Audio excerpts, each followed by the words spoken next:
What if everything you thought you knew about Meghan Markle's rise to fame was based on a carefully crafted illusion? What if the story of hardship, struggle, and resilience that captivated millions was not the truth at all, but a tale rewritten, polished, and repeated until it became unchallengeable? These are not idle questions. They're the kind of unsettling thoughts that leave people staring at the screen, wondering how much of what they've been fed was real and how much was manufactured. And right at the center of this storm sits Thomas Markle, Meghan's own father, who now insists that the childhood his daughter describes to the world is not the one she actually lived. From the moment Meghan Markle entered the spotlight as Prince Harry's fiancée, the world was drawn into her narrative. She was the girl who had supposedly fought her way up from obscurity, the biracial actress who had endured racism, poverty, and exclusion before stepping into the fairy tale life of royalty. It was a story that ticked every box for modern audiences: diversity, resilience, a commoner who beat the odds. But here's the problem. Thomas Markle says it was never true. He claims Meghan grew up privileged, comfortable, and shielded from the very struggles she later paraded as her own. Now stop and think for a second. Why would anyone rewrite their childhood? Why would someone who lived a relatively stable, even fortunate, upbringing want the world to believe they were scraping by in hardship? The answer, Thomas suggests, is about power, about sympathy, about controlling the narrative. And in today's media-driven world, the victim's story always carries more weight than the privileged one. Audiences want someone to root for and someone to pity. Meghan knew this, he says, and she leaned on it with surgical precision. Let's rewind. Meghan's story to the world was always framed as one of struggle. A young girl of mixed race trying to fit in, caught between divorced parents, living with financial uncertainty, and yearning for opportunities she could barely afford. The emotional beats of that story were powerful. They resonated with millions who had experienced the same. But according to Thomas, that version of her childhood was closer to fiction than fact. He describes her life growing up in Los Angeles as stable, supported, and even privileged. She had access to private schools, went on vacations, and was raised in a comfortable home. He worked hard in the television industry, making sure she had the opportunities she needed. This wasn't the story of a child locked out of privilege. It was the story of a child immersed in it. Here's where it gets interesting. In Thomas's telling, Meghan wasn't deprived. She was prepared. Her father, a successful lighting director who worked on big Hollywood sets, poured money and effort into her education and extracurriculars. He wanted her to have every advantage. And for years, she did. From prestigious private schools to specialized training that set her apart from peers, Meghan had a childhood that many would envy. Yet later in life, when she stood before audiences as a duchess, she painted a picture of barely scraping by. Why? That contradiction is what Thomas wants the world to see. He feels betrayed not only as a father, but as the man who sacrificed for her, only to be written out of her story completely. It begs the question, how does someone erase their own father from the narrative? Imagine being the parent who spent years working double shifts, saving money, and giving your child opportunities, only to hear that child tell the world they made it on their own. That pain runs deeper than just hurt feelings. It's about identity. Thomas insists that Meghan deliberately cut him out of her public version of events because his presence would shatter the fragile illusion she had built. If people knew how much he supported her, if they knew how stable her childhood really was, the story of the struggling outsider wouldn't hold. And without that, the emotional pull of her brand would weaken. This brings us to the uncomfortable reality. Meghan Markle's narrative wasn't just personal, it was political. Think about how her story was used. At every public speaking event, every interview, every moment when she needed to win sympathy, Meghan leaned on the hardship story. She told of surviving, of enduring, of pushing through. But if Thomas's version is true, then the very foundation of her narrative, the one that made her so compelling to the public, was built on exaggeration, if not outright fabrication. Now pause here. What does this mean for her credibility? If someone lies about their childhood, what else might they lie about? This is where the emotional hook digs deep. It's not just about Meghan and her father anymore. It's about whether audiences, fans, and even institutions have been deceived. When a royal's credibility collapses, the impact is not small. It shakes the very image of the monarchy and the trust of millions who believed in the fairy tale. But the deeper tragedy here lies in the family bond. Strip away the media glare for a moment. Forget about palaces and press conferences. This is, at its heart, a story of a father who loved his daughter and a daughter who, in his eyes, erased him from her life. The pain in Thomas's voice when he speaks of Meghan is undeniable. He recalls memories of laughter, birthdays, long conversations, and a closeness that was once unbreakable. And yet, when the world's cameras turned toward her, he was painted as the problem, the outsider, the embarrassment, the man unworthy of her new life. Imagine that kind of betrayal. Would you not speak out too? Thomas has, and his words cut deeply. He isn't just exposing Meghan's contradictions. He's exposing his own heartbreak. His revelations matter not only because they undermine Meghan's public image, but because they come from a place of personal devastation. It's the irony of truth being weaponized. The father's pain becomes the daughter's scandal. And yet, this is only the beginning. Because what Thomas hints at goes beyond childhood comfort and privilege. He suggests there's a pattern, a repeated strategy of exaggeration, of carefully editing her life to fit the story she needed at the time. Childhood was rewritten for sympathy. Relationships were reshaped for relatability. And now, as a royal, the stakes of those stories are global. So where does this leave us? Are we looking at a woman who truly reinvented herself for survival? Or someone who carefully curated a false identity to climb as high as possible? The answer lies in the details Thomas is about to reveal. Details about life inside his house. Details about the schools, the vacations, the little moments that Meghan left out of her interviews. And each revelation doesn't just add color. It dismantles the picture Meghan painted of herself to the world. The introduction of this story is not about proving guilt or innocence. It's about peeling back the mask. The mask of struggle. The mask of hardship. The mask of being an underdog. And once that mask slips, the question becomes, what's left? What is the real Meghan Markle when the lights are off, the cameras are gone, and the father who knows her best is the one telling the story? But what Thomas says next doesn't just question her childhood. It threatens to dismantle the very foundation of Meghan's royal identity. And once you hear it, you may never look at her the same way again. Why would anyone rewrite their own childhood? That's the question that lingers after Thomas Markle's opening revelations. It's the puzzle piece that makes you lean in closer, wondering what was so wrong, or so useful, about the truth that it had to be bent into something else. And in Meghan Markle's case, the answer is as fascinating as it is unsettling.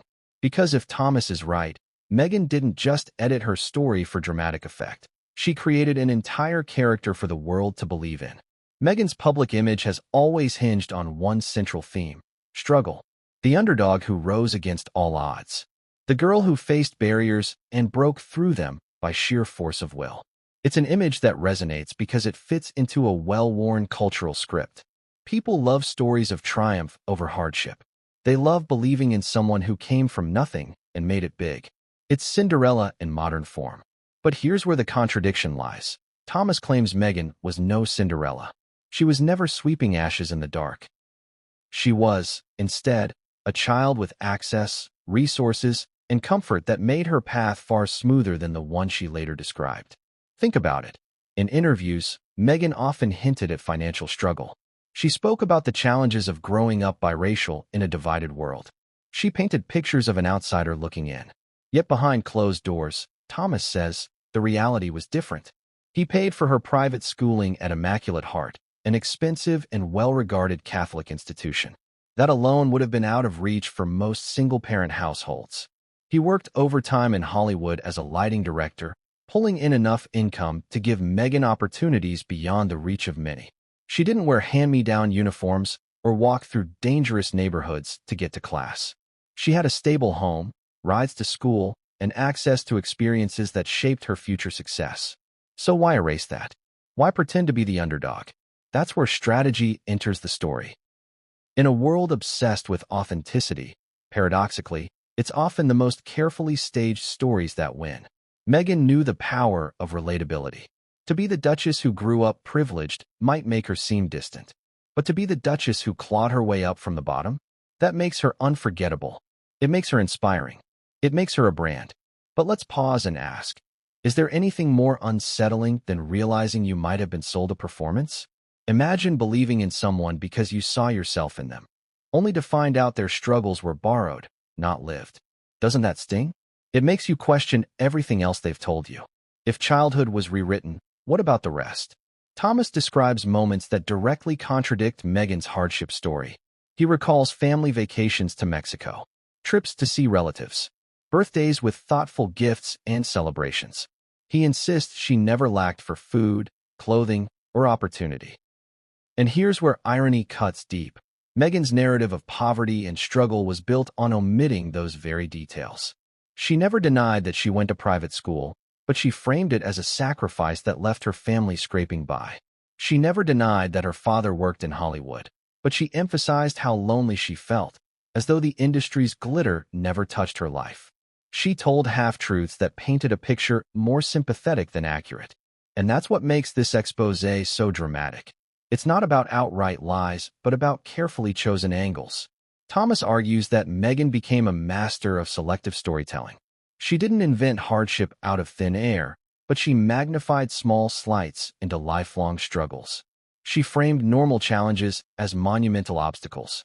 And in doing so, she crafted an image of resilience that the public couldn't resist. But think of the emotional fallout here. For Thomas, it wasn't just about being written out of the story. It was about seeing his sacrifices twisted into fuel for a narrative that erased him. He worked long hours to provide for Meghan. He ensured she had a safe and stable life. Yet when she stood before the cameras, she portrayed herself as someone who barely scraped by, someone who succeeded in spite of him, not because of him. Imagine the sting of that. Wouldn't you feel betrayed? This isn't just about Meghan's personal brand. It's about the psychology of reinvention. People rewrite their pasts all the time. Sometimes it's to escape pain. Sometimes it's to build a new identity. And sometimes it's to gain power. For Meghan, Thomas suggests it was all three. She wanted to be more relatable to Hollywood casting directors, to stand out as unique in a sea of privileged hopefuls. She wanted to connect with audiences as a voice for women, minorities, and the disadvantaged. And most of all, she wanted the world to see her as someone who had earned everything she had. Not someone who started with hidden advantages. But let's be honest, doesn't this pattern sound familiar? Haven't we seen countless celebrities rewrite their stories, exaggerating the hardships, erasing the privileges, and presenting themselves as underdogs? Think of how many public figures lean on tales of struggle to humanize themselves. It's effective because audiences rarely fact-check the past. But in Meghan's case, her father is alive, vocal, and unwilling to stay silent. That changes everything. Now imagine how this contradiction plays out in the royal world. The monarchy is built on image, on the careful curation of stories that connect the royals to their people. When Meghan joined that family, her outsider narrative was her greatest asset. She wasn't born royal. She wasn't even born British. She was the girl who rose from struggle to become a duchess. That story gave the monarchy a fresh, modern spin. But if that story is false or exaggerated, what happens to the image it was meant to support? It collapses. And with it, Meghan's credibility begins to erode. But here's the twist. Meghan isn't the first royal to reshape her image. Royals throughout history have rewritten their stories, hiding scandals, magnifying virtues, and crafting myths that endure for centuries. The difference here is that Meghan's rewrite isn't ancient history. It's unfolding in real time, and the cracks are visible. Thomas's revelations pull back the curtain in a way no one inside Buckingham Palace ever could. They show the human cost of reinvention. They show the family bonds sacrificed for the sake of a story. Ask yourself, what would drive a daughter to erase her father? To silence him so completely that the world barely knows his role in her life? Was it shame? Was it strategy? Or was it fear that his presence would expose too much? Thomas insists it's the latter. He believes Meghan knew that keeping him close would unravel the carefully crafted narrative she needed to protect. And so, he was cut out, erased from the fairy tale, rewritten as the villain when he refused to play along. And this is where the cliffhanger emerges. Because if Meghan could reshape her childhood into a story of struggle, what else might she have reshaped? What other parts of her life, her relationships, her marriage, her royal battles, have been retold in ways that don't quite match the truth? The carefully crafted image isn't just about childhood anymore. It's about everything that followed. But Thomas's next revelations go even deeper. They take us inside his home, behind the closed doors where Meghan grew up. And once you hear what life was really like inside the Markle household, the struggle narrative will begin to look even shakier. Because those walls hold memories that don't align with Meghan's public story. And those memories, once revealed, could change everything. What was life really like inside Thomas Markle's house? That's the question that cuts straight through the glossy magazine interviews, the Oprah sit-down, the carefully polished sound bites. Because behind every public image is a private reality. And Thomas insists that the reality of Meghan's childhood inside his home was not the story of poverty and struggle she later claimed. It was something else entirely. Something more stable. Something more comfortable. And that's what makes his revelations so explosive. The details don't just challenge Meghan's narrative, they dismantle it piece by piece. Picture this. A modest but tidy home in Los Angeles. Not a mansion, not a palace, but not a rundown shack either. The house had space. A backyard where Meghan could play. A kitchen where meals were cooked every night. Bedrooms that were warm and secure.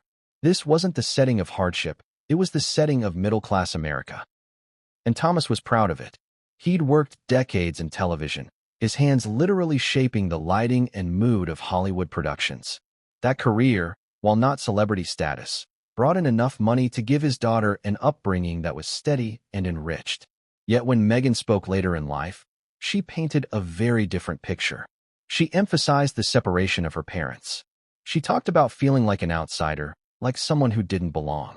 She suggested she was caught between worlds, never fully comfortable in either. And that's where Thomas steps in and says, no, that wasn't her reality at all. According to him, Meghan never lacked for food, clothing, or shelter. She wasn't pushed to the sidelines at school because he made sure she went to private institutions that offered not just quality education, but social networks of privilege. Immaculate Heart High School wasn't a place for the disadvantaged.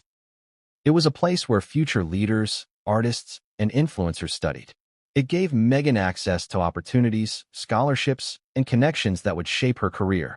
So why tell the world she struggled? That's the contradiction that gnaws at Thomas. He remembers writing tuition checks. He remembers driving her to school, making sure she arrived in a safe environment, dressed neatly, ready to learn.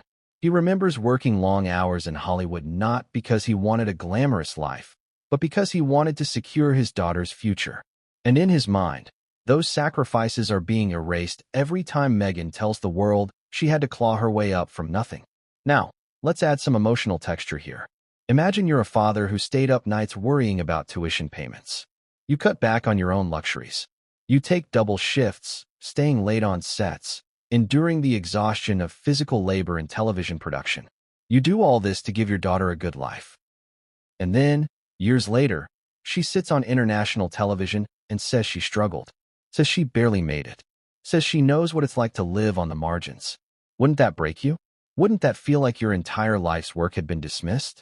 Thomas doesn't just dismiss Meghan's narrative, he provides specifics. He recalls how Meghan always had school uniforms ready, how she had acting lessons, opportunities to take part in extracurriculars, even vacations to Mexico where she saw a different side of the world. These are not the luxuries of a child in poverty. These are the privileges of a child with a parent determined to provide. Here's the irony.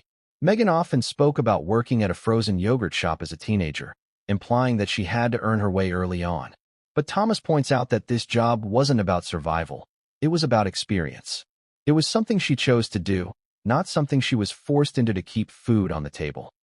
It was part of her story of independence, yes, but not evidence of poverty. And that's the fine line Thomas keeps highlighting.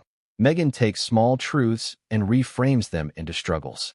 She turns ordinary life events into symbols of resilience. And over time, those symbols become the story people believe. But let's not forget, houses carry energy. The walls of that Los Angeles home hold memories that clash with Meghan's accounts. Birthdays with balloons. Friends over after school. A father who may not have been perfect, but who was present, supportive, and deeply invested in his daughter's life. It's not the story of absence she sometimes suggested. It's the story of presence, until she decided that pre-sin. And that's where the emotional spike hits hardest. Thomas doesn't just feel erased, he feels rewritten. He feels like his role as father was edited out of Meghan's script because his version of events didn't align with the image she wanted the world to see. He became an inconvenient truth, a character who couldn't be trusted to stay silent. And so he was cast out of the story altogether. But this raises a deeper question. Is rewriting your childhood ever harmless? Some might argue that exaggerating struggle is just part of building relatability. Politicians do it. Celebrities do it. People shape their biographies to connect with others. But when that rewrite comes at the expense of real relationships, when it erases the sacrifices of a parent, does it cross into betrayal? Thomas believes it does. And that's why he's speaking now. The contradictions keep piling up. Meghan said she faced racism growing up, implying a sense of isolation in her community. Thomas pushes back, saying she was embraced, celebrated, and given platforms to shine. Meghan suggested financial strain defined her youth. Thomas insists she lived in stability, surrounded by resources he worked tirelessly to provide. Meghan told the world she was the outsider. Thomas says she was always at the center. And here's where the tension builds toward the cliffhanger. Because if Thomas is right, if Meghan's version of her life inside that house is fiction, then the question becomes, how deliberate was this rewrite? Was it unconscious exaggeration, the way memory sometimes bends to fit feelings? Or was it calculated, crafted with precision to build a brand of resilience that never truly existed? But Thomas's story doesn't stop at the front door of his home. He insists that Meghan's access to privilege extended far beyond those walls, into the schools she attended, the opportunities he paid for, the worlds he introduced her to. And those details, once laid bare, deepen the contradiction even further. Because what Thomas reveals next isn't just about a house. It's about a childhood of privilege Meghan never acknowledged. And once you hear the specifics, the narrative of struggle begins to unravel completely. What does privilege look like when it's carefully hidden behind a mask of struggle? That's the question we're forced to wrestle with as Thomas Markle pulls back the curtain. Because according to him, Meghan didn't just grow up with stability. She grew up with privilege. The kind of privilege that most kids could only dream of. And yet, she never acknowledged it. Instead, she chose to bury it, erase it, and replace it with a narrative that was easier to sell to the public. Hardship, resilience, the underdog story. But here's the truth that Thomas insists on telling. Meghan was never the underdog. She was the one sitting in the private classrooms. She was the one taking acting lessons. She was the one with her father's Hollywood connections, just a phone call away. And yet somehow, she became the poster child for struggle. Isn't that the most unsettling contradiction of all? Let's start with education. Thomas made sure Meghan attended private schools, Immaculate Heart being the most notable. Tuition there wasn't cheap. It was the kind of place where children of successful families went, where opportunities weren't scarce but abundant. Meghan wasn't in a crowded public school fighting for resources. She was in classrooms with smaller ratios, with access to better teachers, better facilities, better networks. And those networks matter. They open doors. They create opportunities. They signal privilege, not struggle. Now think about how Meghan has framed her education. She has spoken about sacrifice, about working to cover costs, about scraping by. And sure, Thomas admits, tuition wasn't easy for him to pay. But he paid it. He worked for it. He made sure his daughter never felt the weight of those financial decisions. Isn't it ironic? The very privilege she received because of his sacrifices became the background she later denied. It doesn't stop there. Thomas also funded acting lessons, extracurricular activities, and access to creative opportunities. Meghan wasn't left to figure it out alone. She had someone investing in her future from the start. She had someone who believed in her talent enough to spend money and time nurturing it. That's not disadvantage. That's privilege.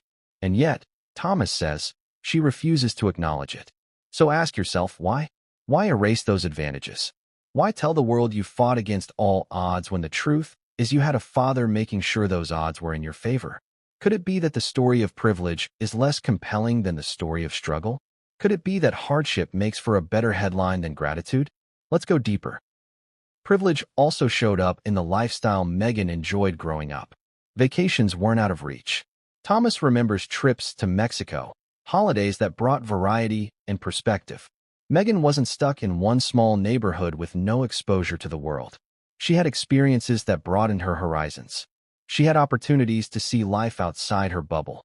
And those experiences mattered when she began crafting her worldview. And yet, in Meghan's public speeches, we hear little to nothing about this.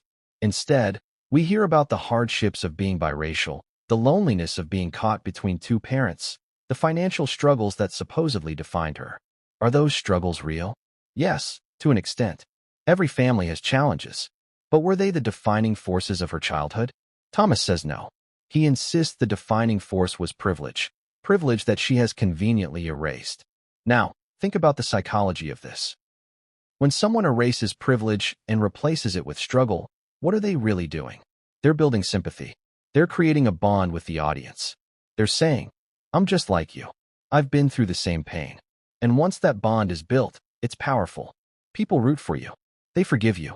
They even elevate you because you've made it despite the odds. But if you admit that you had help, that you had privilege, the bond weakens. The audience doesn't see themselves in you anymore. They see someone who had advantages they never did. And that's the emotional contradiction Thomas keeps highlighting. He isn't angry just because Meghan erased him. He's angry because she erased the truth of the life he provided. He's angry because his sacrifices have been recast as struggles she overcame without help. He's angry because the privilege he gave her has been transformed into poverty she supposedly endured. Wouldn't you be angry too? This is where the irony bites the hardest. Meghan has built her brand on being a voice for the voiceless, a champion of the underdog. She speaks about lifting others up, about empathy, about fighting inequality.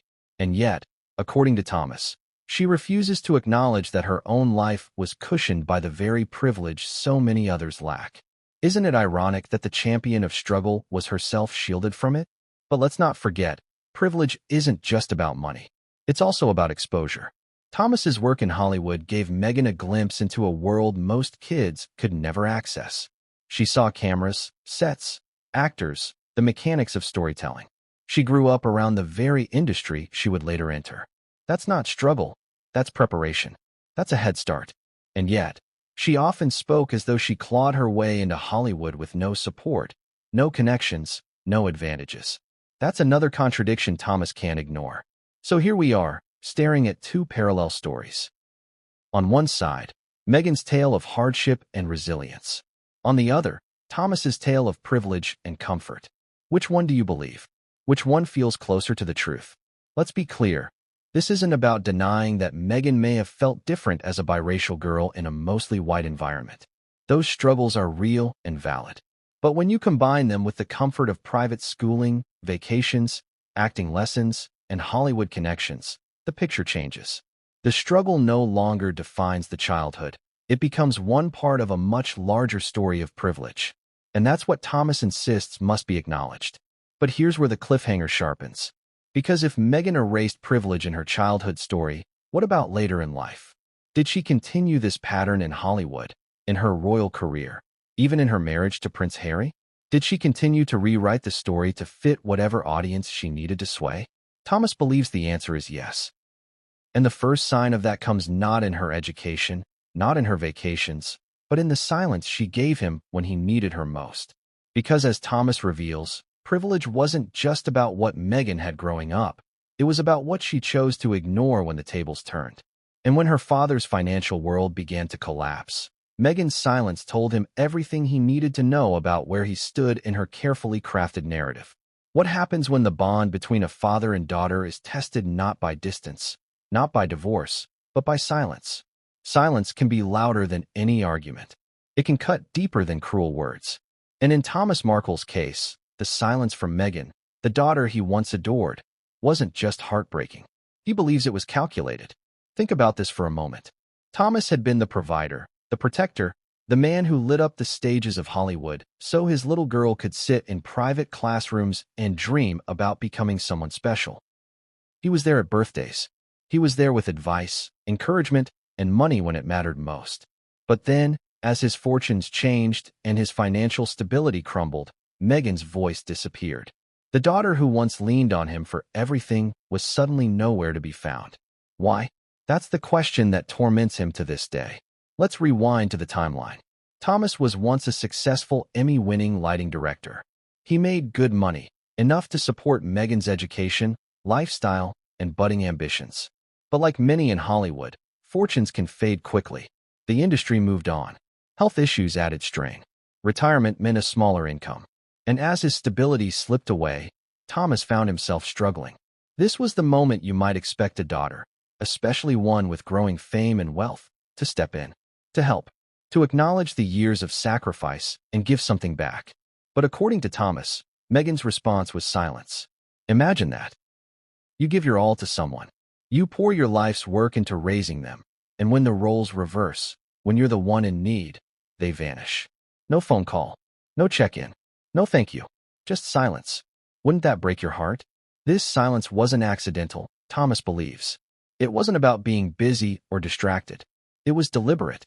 Meghan, he says, made a choice to distance herself from him, to cut him out of her narrative, to erase the father who gave her privilege because acknowledging him would unravel the image she wanted to project. An absent, struggling father makes for a better victim story. A supportive, sacrificing father doesn't. And so, in her public story, he became invisible. But here's where the contradiction sharpens. Meghan has often spoken about the importance of family, about compassion, empathy, and standing up for the people you love. She's positioned herself as someone who cherishes connection. Yet, Thomas insists she abandoned the very man who embodied those values in her own life. That's the sting. That's the irony.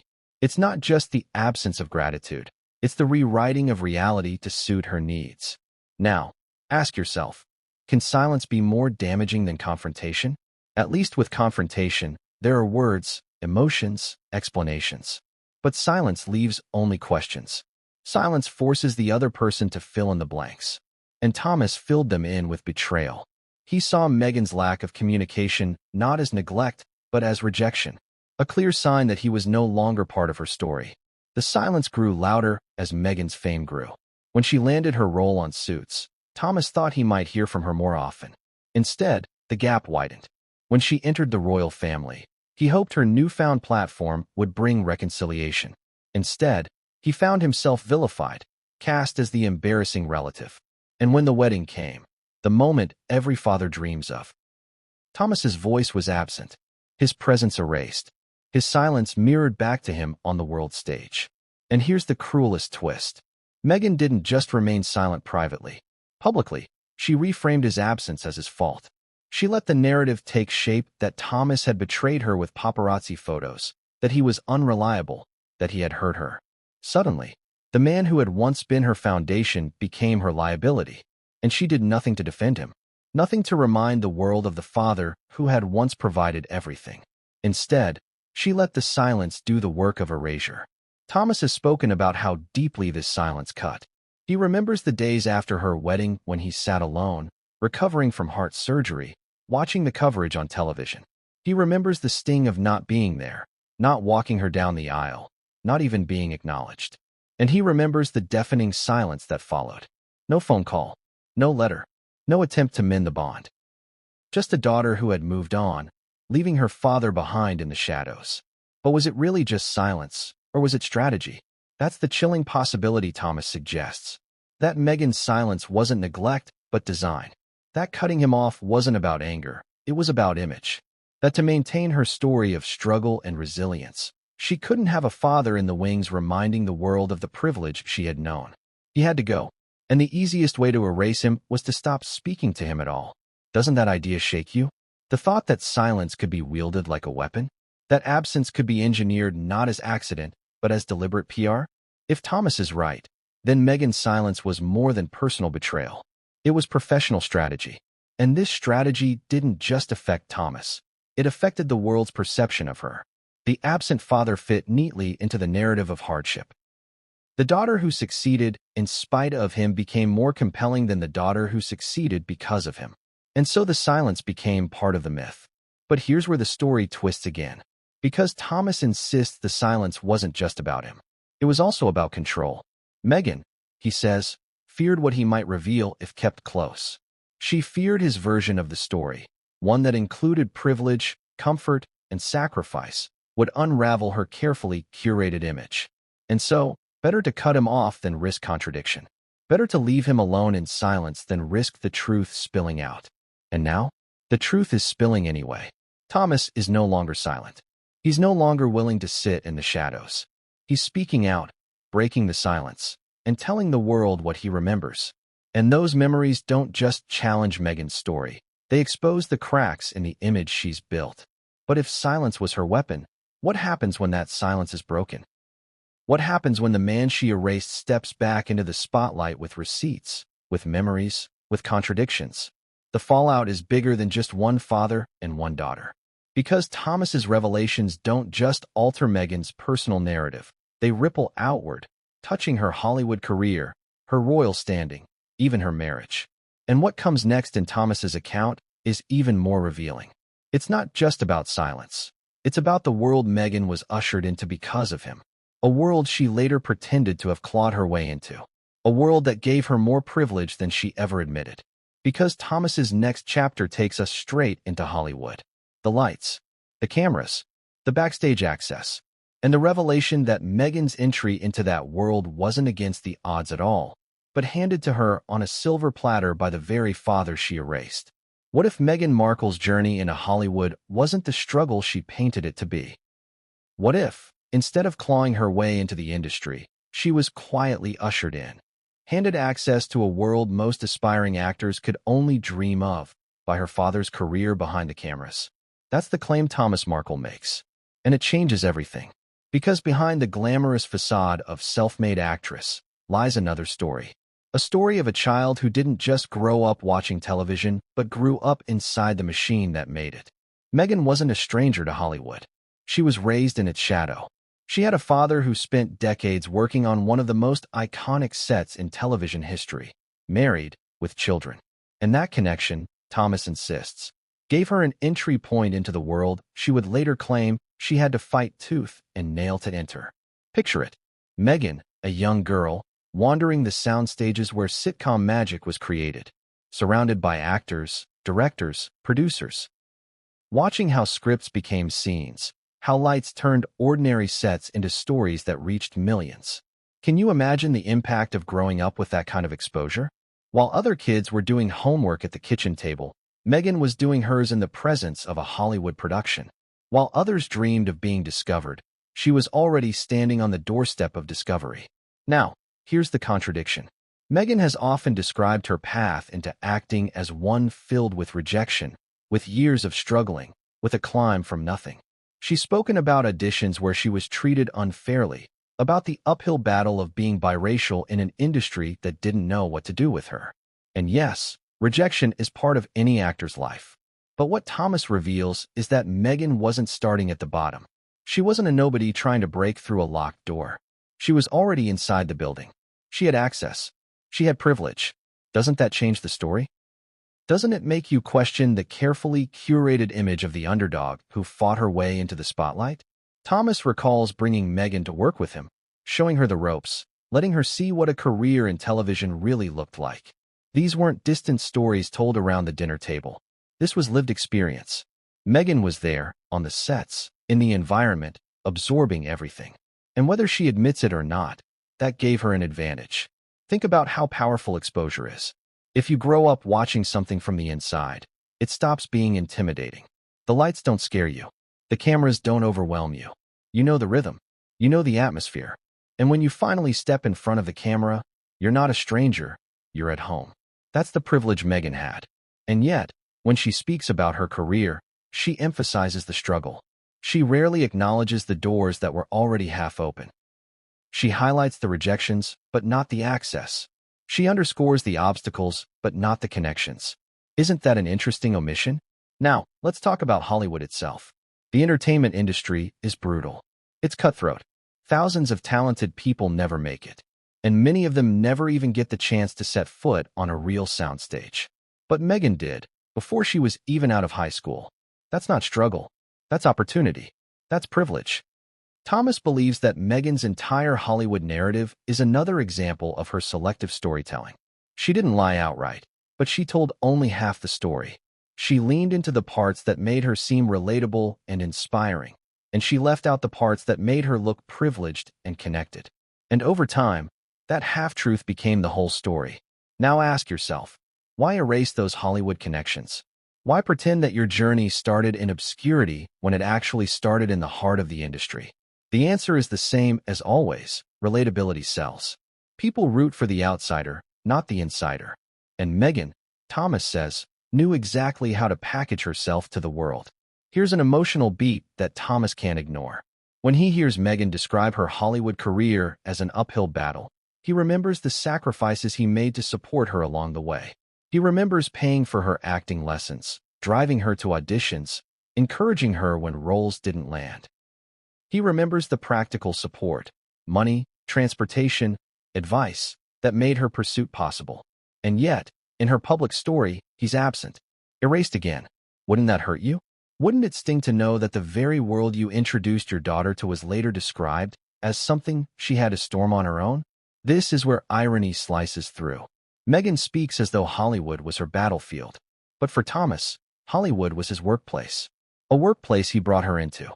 A workplace that gave her familiarity and confidence. It wasn't a battlefield, it was her backyard. But here's where the twist sharpens. Because Thomas doesn't just claim she had access. He claims she learned early on how powerful storytelling could be. Watching scripts transform into narratives, seeing how audiences believed what they saw, Meghan realized that stories shape reality. And from that moment on, Thomas believes, she began crafting her own. Childhood became struggle. Hollywood became a climb from nothing. Every chapter, edited and retold, until the myth became stronger than the truth. Doesn't that send a chill down your spine? The thought that someone could learn from Hollywood not just how to act, but how to rewrite their life into a script the world would believe. And here's the kicker. Thomas says Meghan's relationship with Hollywood was not just exposure, it was advantage. She wasn't fumbling in the dark, trying to figure out how the industry worked. She already knew. She'd seen it from the inside. She'd lived it. And when she finally launched her acting career, she wasn't starting from scratch. She was starting from a place of privilege, backed by years of subtle preparation. So where does this leave us? We now see a picture of Meghan not as the struggling outsider, but as the insider who chose to disguise herself. The privilege of education. The privilege of stability. The privilege of Hollywood connections. All erased. All replaced by a carefully scripted narrative of hardship. But here's the cliffhanger. If Meghan could rewrite her Hollywood story so convincingly, what about the rest of her life? What about her royal story? Her marriage? Her conflicts with the monarchy? If the pattern began with her childhood and was sharpened in Hollywood, then what Thomas reveals next threatens to expose the greatest rewrite of all. How Meghan Markle turned her own struggles into a global narrative of victimhood that may not have been real at all. What happens when a story of privilege is transformed into a story of struggle? That's the exact question at the center of Meghan Markle's carefully crafted public image. Because according to Thomas Markle, his daughter didn't just live a life of comfort. She later flipped that comfort into a tale of hardship that millions of people around the globe swallowed whole. And here's where it gets dramatic. He insists this wasn't just about memory or exaggeration. It was deliberate, a narrative of struggle, curated like a brand, packaged like a product, and sold to audiences desperate for an underdog to root for. Think about it. Every time Meghan steps onto a stage, whether it's giving a speech at a charity event, sitting down for an interview, or penning a carefully worded essay, there's one recurring theme. She fought her way here. She endured racism. She endured sexism. She endured poverty. She endured isolation. And through it all, she rose. It's a powerful narrative. It taps directly into modern culture's obsession with resilience. But if Thomas is right, much of it was a performance. Let's pull this apart. Take Meghan's story of financial struggle. She has suggested, multiple times, that money was tight growing up, that she understood what it was like to scrape by. Yet Thomas insists this isn't true. He worked relentlessly to ensure she never felt financial insecurity. She had private schooling, vacations, acting lessons, extracurricular activities, all of which cost money. None of that signals poverty. None of that signals barely making it. So why frame it that way? Now let's look at the racial element of Meghan's story. She has spoken about being treated differently as a biracial girl, about feeling like she never truly belonged in either world. There's truth to that pain, Society has long struggled with acceptance of those who don't fit neat categories. But Thomas says the way Meghan frames it is exaggerated. He recalls her being celebrated, not ostracized. He insists she wasn't rejected in her schools, but rather encouraged, supported, and offered opportunities. In his eyes, the isolation narrative doesn't hold water. But here's the genius of Meghan's strategy. She didn't have to fabricate every detail. She only had to magnify them. She took kernels of truth, moments of feeling out of place, instances of financial tension, small struggles, and stretched them until they became the defining features of her story. She turned molehills into mountains. And the world, hungry for a relatable figure inside the monarchy, believed every word. Now let's hit an emotional beat. Imagine you're Thomas Markle. You sacrificed everything for your daughter's stability. You poured your career earnings into her future. And then one day you hear her on global television describing a childhood you don't recognize. A childhood painted in shadows and scarcity, when you remember light and stability. How would that make you feel?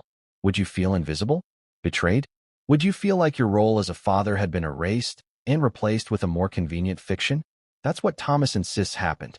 He sees Meghan's narrative of struggle not just as inaccurate, but as a knife in his back. Because in making herself look like the self-made survivor, she erased him. She cut him out of the picture entirely. And in doing so, she didn't just hurt his reputation. She broke the bond between them. But let's not ignore the cultural power of the struggle story. Audiences love underdogs. From movies to politics to royalty, the figure who rises from nothing always wins more sympathy than the figure who had a leg up. Meghan knew this. She leaned on it. She packaged her story to fit it. And once the narrative was locked, she lived it, repeating it until it became unshakable truth. Ask yourself, how many times have you rooted for someone because you thought they overcame impossible odds? How would you feel if you later discovered those odds weren't as impossible as you were led to believe? That's the sting of Thomas's revelations. It's not just about Meghan. It's about whether audiences worldwide have been manipulated. And here's where the contradictions pile up. Meghan claims she worked odd jobs as a teen to support herself, like scooping frozen yogurt. Thomas says those jobs were optional, not survival. Meghan claims she grew up on the margins. Thomas says she grew up in comfort. Meghan claims she clawed her way into Hollywood without support. Thomas says she had inside exposure and his financial backing. Each point of struggle, when matched with his testimony, dissolves into a contradiction. But here's the most unsettling twist. Thomas suggests this wasn't just about her early life. It was practice. Meghan learned how effective the narrative of struggle was. She learned how people rallied behind her when she positioned herself as the outsider, the victim, the fighter. And so she used that same strategy again and again, through Hollywood, through her royal marriage, through her battles with the monarchy, even through her media projects. The narrative of struggle became the golden thread of her public identity. And let's be real, that's powerful. Struggle stories attract attention. They generate sympathy. They build brands. They silence critics, because to criticize someone who has suffered feels cruel. Meghan understood that better than most. And Thomas argues she wielded it like a weapon. Now pause and think. If Thomas is right, if Meghan's entire story is a curated narrative of struggle built on exaggeration, what does that say about her authenticity? What does that say about the monarchy, which embraced her as a symbol of modern resilience? What does that say about the millions who believed in her, who saw themselves in her story? Doesn't it make you wonder how much of what we see in public figures is real, and how much is just storytelling? And here's the emotional contradiction for Meghan herself. By building her brand on hardship, she made herself beloved. But in erasing her father's sacrifices, she alienated the one man who had given her the privileges she now denies. She traded personal loyalty for public sympathy. And that, Thomas believes, was the real cost of her narrative of struggle. But the story doesn't end there. Because if Meghan perfected her hardship narrative in childhood and Hollywood, she weaponized it during the most public chapter of her life, her royal years. She didn't just describe herself as struggling. She positioned herself as struggling inside the most privileged family on earth. And that narrative shook the monarchy to its core. But before we dive into the royal years, Thomas says there's one moment that truly marked the breaking point for him. One moment when he realized that the narrative of struggle wasn't just erasing him. It was actively rewriting him into the problem. And that moment was the fallout from Meghan's wedding, when silence turned to accusations, and a father's heartbreak became global scandal. What is the exact moment when a father realizes his daughter has cut him out of her life? For Thomas Markle, that moment wasn't whispered in private or hidden in a family dispute. It played out on the world stage. Cameras rolling, headlines exploding, and all he could do was watch. Because the day of Meghan Markle's royal wedding, the day that should have been his proudest, became the moment he knew their bond had shattered forever. Think about it. Fathers dream of walking their daughters down the aisle. It's more than tradition. It's a symbol, a final handoff, a moment of love that says, "I've protected you this far. Now I trust someone else to carry that role." For Thomas, this was the moment he had imagined for years. But when that day finally came, his seat was empty, his presence erased, his name whispered only in scandal. And the narrative, crafted in silence, painted him not as the proud father left behind, but as the problem. Let's rewind to the weeks before that historic wedding. Thomas was under enormous pressure. Suddenly, the man who had spent his life behind the scenes was thrust into the glare of international scrutiny. Paparazzi hunted him. Tabloids plastered his face everywhere. He was no longer the anonymous father of an actress. He was the father of a soon-to-be duchess. And he wasn't ready for it. In desperation, Thomas made a mistake. He admits it. He staged photos with paparazzi to try to control the narrative. To look respectable, presentable, not the disheveled recluse the press portrayed him as. In his mind, he was protecting himself and, indirectly, Meghan. But in the court of public opinion, it was betrayal. Headlines screamed. Commentators sneered. And in that moment, Thomas was recast, not as the father who sacrificed, but as the embarrassment Meghan needed to distance herself from. Here's the emotional spike. Thomas insists his mistake wasn't malicious. It wasn't about greed or attention. It was about fear. Fear of humiliation. Fear of being the weak link in Meghan's picture-perfect royal wedding. But instead of compassion, he was met with silence. Meghan didn't defend him. She didn't contextualize his choice. She didn't tell the world about the man who had paid for her schools and supported her career. She let the narrative of betrayal stick. Now ask yourself, what hurts more, your daughter disagreeing with you, or your daughter refusing to speak up when the world tears you apart? That silence, again, was louder than any argument. And then came the breaking point. Thomas suffered a heart attack just before the wedding. He physically couldn't attend. But instead of global sympathy for an ailing father, the coverage centered on his absence, his scandal, his supposed betrayal. The cameras didn't show his hospital bed. They showed the empty seat. And when Meghan walked down the aisle without him, escorted instead by Prince Charles, the message was clear. Thomas was out. Can you imagine watching that moment from a hospital room? Seeing your daughter, in the most important ceremony of her life, without you, while the world speculated about your failures. That was Thomas's breaking point. The silence was no longer just absence. It was a declaration. He was erased. And yet, here's the contradiction that gnaws at him. Meghan has spoken, time and again, about compassion, forgiveness, and the importance of family. She has championed kindness on global stages. But where was that compassion for him? Where was that forgiveness when he faltered under pressures most people could never imagine? It never came. Instead, Thomas became the villain of her royal chapter. This is where the narrative of struggle, Thomas says, weaponized itself. Meghan's victimhood in the royal family was bolstered by her father's portrayal as a betrayer. She became the daughter who rose above even her own family's failures. The father who once gave her privilege was rewritten into the father who abandoned her. And the world, desperate for drama, believed it. But here's the surprising twist. Thomas insists he never abandoned Meghan. He never stopped loving her. He never stopped wanting reconciliation. Even as the headlines ripped him apart, he sent messages, letters, pleas. And every time, he was met with silence. The same silence that had once erased his sacrifices now cemented his image as the problem. Isn't that the cruelest irony? The father who provided everything became the man framed as having provided nothing. The man who dreamed of walking his daughter down the aisle became the man airbrushed out of the fairy tale. And the daughter who spoke of empathy refused to show any to him. So ask yourself, Can a relationship survive that level of public betrayal? Can a bond be repaired when silence is wielded as a blade? Thomas doesn't think so. Not anymore. For him, the wedding was the final chapter of their bond as father and daughter. His breaking point wasn't just missing her big day. It was realizing he was no longer part of her story. And that revelation didn't just break him. It fueled him. Because once a man is erased, he has nothing left to lose by telling the truth. And that's why Thomas speaks out now. Not for money, not for fame, but because silence is no longer an option. But here's where the cliffhanger takes hold. Because Thomas's story doesn't just expose the pain of being excluded from his daughter's wedding.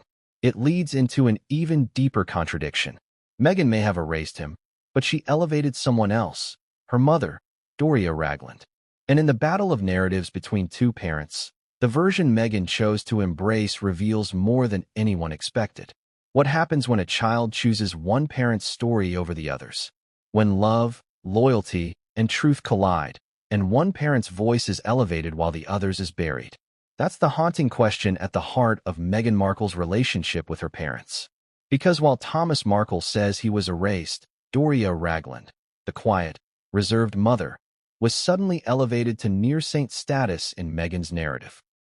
And the contrast between how Meghan treats her mother versus how she treats her father exposes a deep contradiction that goes far beyond family drama. Think about it.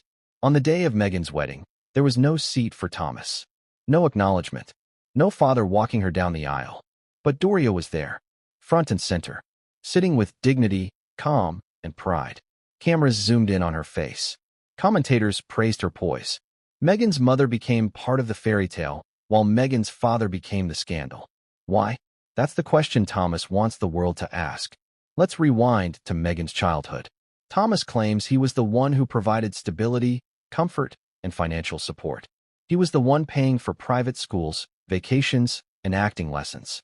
Doria, he says, wasn't absent, but she wasn't the primary provider either. Their marriage had ended. Custody had shifted. Doria had her role, yes, but Thomas insists the bulk of Meghan's upbringing was on his shoulders. So how did the story flip?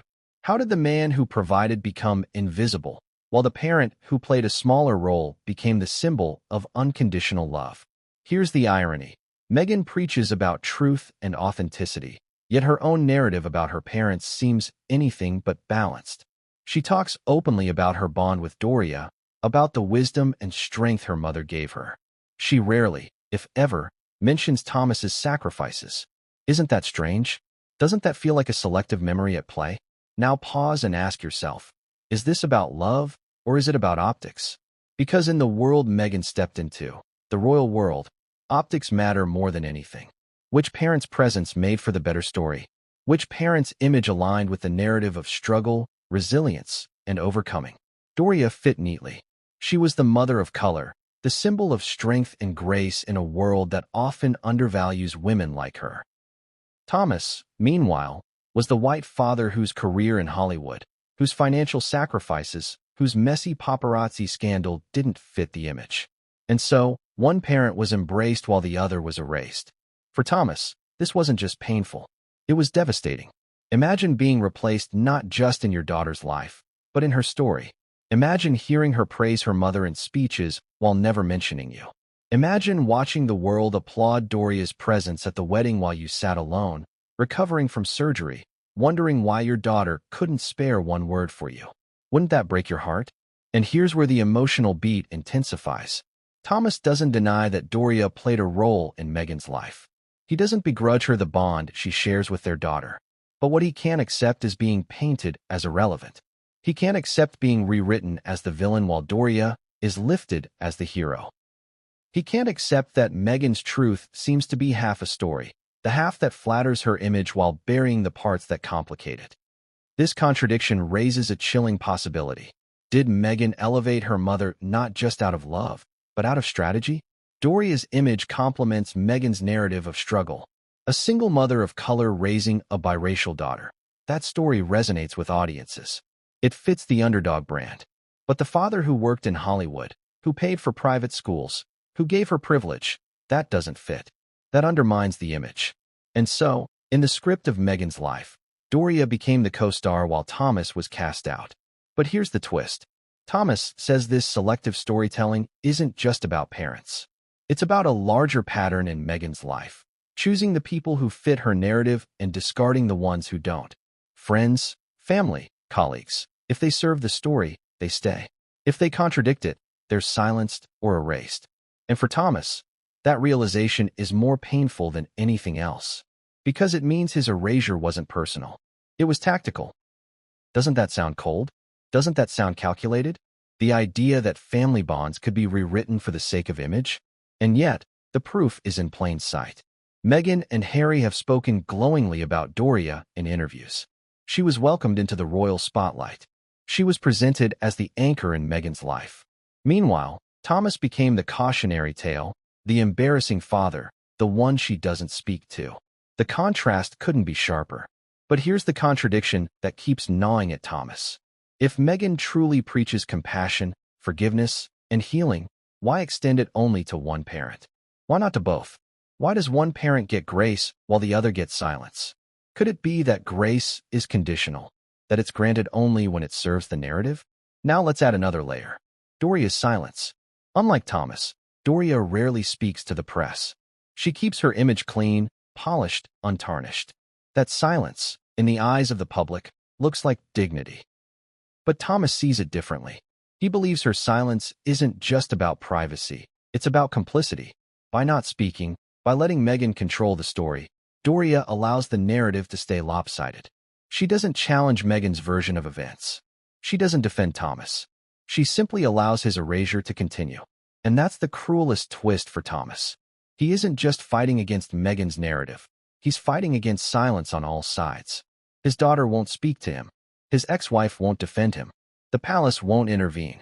And so he's left shouting into the void, telling his side to anyone who will listen.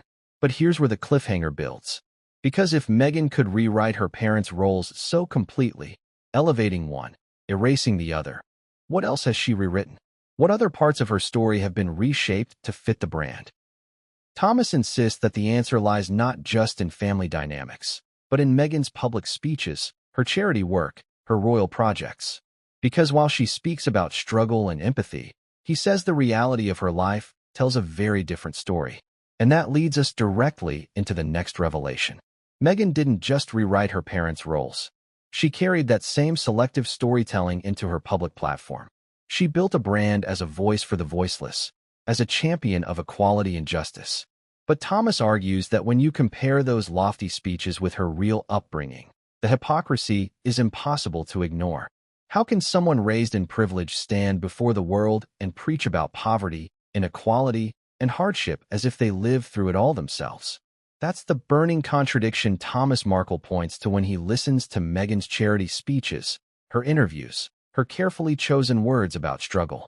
Because for him, the irony is painful. The very woman who now positions herself as a global ambassador for empathy once erased the truth of her own privileged childhood to create that very platform. Think about Meghan's public image. She has given speeches at the United Nations. She has stood on global stages and spoken about women struggling to afford education, about children battling poverty, about the importance of lifting others up from hardship. The words sound powerful. They resonate. They make headlines. But Thomas asks the hard question, how can those words ring true when her own life was never defined by poverty, when her own struggles were curated more than experienced? Let's go back to her upbringing. Private schooling, a safe home, vacations, acting lessons, a father who worked relentlessly to provide. That doesn't sound like the kind of background she often alludes to when she says she knows what it's like to struggle. And that's what Thomas cannot reconcile. He hears her talk about being a survivor of challenges, but he remembers paying for opportunities that gave her a head start. He hears her say she understands financial strain, but he remembers her always having the resources she needed. Isn't that the ultimate irony? Using the language of hardship when your own story was one of relative comfort? Now, to be fair, Meghan has undoubtedly faced challenges. Racism, scrutiny, the pressures of fame. These are real, and no one can deny them. But the question Thomas raises isn't whether Meghan suffered. It's whether she exaggerated her suffering to make her words more compelling. Did she take normal struggles, magnify them, and present them as extraordinary obstacles to enhance her image? Let's pause for an emotional beat. Imagine being Thomas, sitting in a modest home, watching your daughter on television addressing the world about hardship. Imagine knowing that while she speaks of scarcity, you remember writing checks to private schools. While she speaks of feeling like an outsider, you remember her thriving in privileged environments. While she speaks of clawing her way to success, you remember giving her the resources to pursue acting. Wouldn't that sting? Wouldn't it feel like a slap in the face? This is where the contradictions pile up. Meghan has said she understands the struggles of women who couldn't afford education. Yet she attended expensive private schools. Meghan has spoken about financial instability. Yet she grew up in a home where her father worked tirelessly to shield her from exactly that.